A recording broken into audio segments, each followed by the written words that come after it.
ఈరోజు సీట్లు పెంచితే మనం 195 అయితే 50% పెంచితే 130 సీట్లు ఉన్నాయి ఇక్కడ. కేరళలో 20, తమిళనాడులో 39, పాండిచ్చేరిలో 1, ఆంధ్రప్రదేశ్లో 25, తెలంగాణలో 17, కర్ణాటకలో 28. ఇవన్నీ కలిపితే 130 సీట్లు. 50% పెరిగితే మనం 195 అవుతాం. అదే మిగతా ప్రాంతంలో ఉన్న 413 సీట్లు పెంచితే దాదాపుగా వాళ్ళకు 621 సీట్లు 620 సీట్లు అవుతున్నాయి. ఈరోజు మనకు వాళ్ళకు మధ్యలో ఉన్న అంతరము ఎంతుంది, ఈ పెంచడం వల్ల ఎంత అవుతుంది? ఈ రోజున్న మనకు వాళ్ళకు ఉన్న అంతరము 412 సీట్లు ఉంటే రేపు పెంచే సీట్లతోని 620 సీట్లు అవుతాయి. 208 సీట్లు అదనంగా ఉత్తర భారతదేశానికి అన్డ్యూ అడ్వాంటేజ్.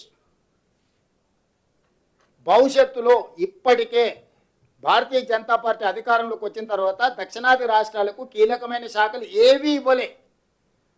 ప్రైమ్ మినిస్టర్ కానీ, హోమ్ మినిస్టర్ కానీ, డిఫెన్స్ మినిస్టర్ కానీ, కామర్స్ మినిస్టర్ కానీ, ఇట్లా మీరు మొదటి 10 శాఖలు తీసుకుంటే ఒక ఆర్థిక శాఖ మాత్రమే దక్షిణాది రాష్ట్రాలకు ఇచ్చిండ్రు.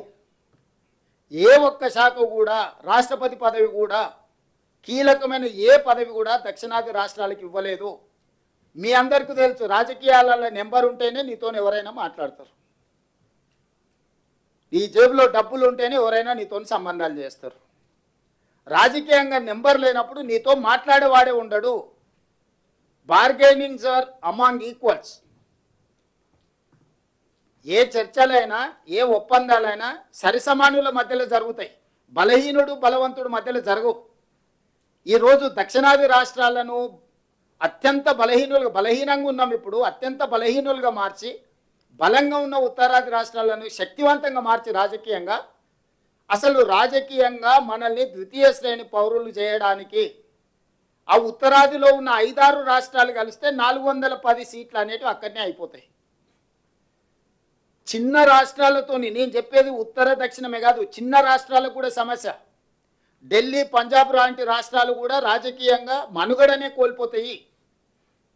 దక్షిణ భారతదేశంతో పాటు చిన్న రాష్ట్రాలకు కూడా రాజకీయంగా ఇది తీరని విఘాతంగా మారుతుంది.